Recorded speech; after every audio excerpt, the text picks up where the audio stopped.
జై శ్రీమన్నారాయణ. మన దివ్య సాకేత క్షేత్రంలో వైకుంఠ ఉత్తర ద్వార దర్శనం ప్రారంభమైంది.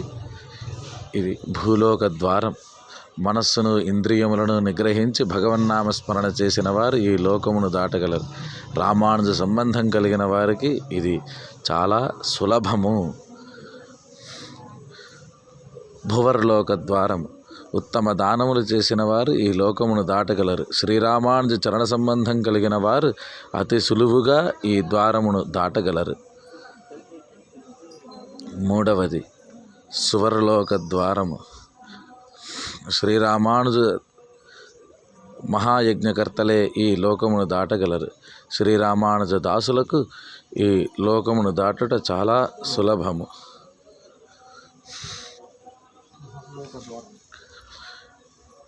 మహర్లోక ద్వారము.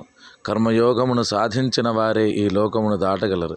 నిరంతరం శ్రీరామానుజ నామ సంకీర్తనంతో అవలీలగా ఈ లోకాన్ని దాటగలరు.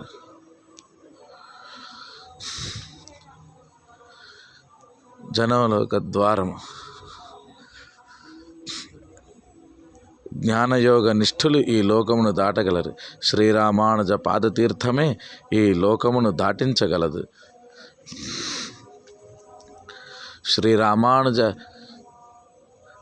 వేదాంగ నిష్ఠులైన వారే ఈ లోకమును దాటగలరు. శ్రీరామానుజ శరణాగతియే ఈ లోకమును దాటించగలదు.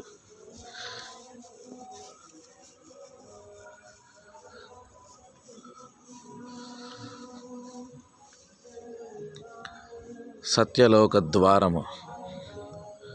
సాంగముగా 4 వేదములు అధ్యయనం చేసి 1000 సంవత్సరములు తపస్సు ఆచరించిన, 1000 యజ్ఞములు చేసిన, ఎన్ని దాన ధర్మములు చేసిన కర్మబంధం కలిగిన వారు ఇంద్రాది దేవతలు సైతం ఈ లోకమును దాటిపోలేరు. మరి మోక్షమును అతి సులభముగా పొందే మార్గము తెలుసా?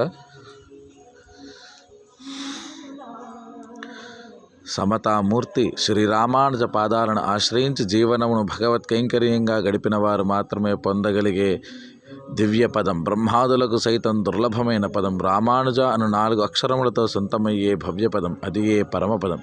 దివ్య సాకేతములోకి అందరికీ స్వాగతం.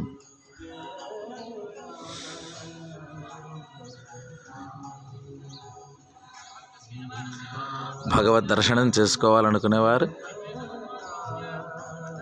దివ్య సాకేత క్షేత్రాన్ని సందర్శించండి.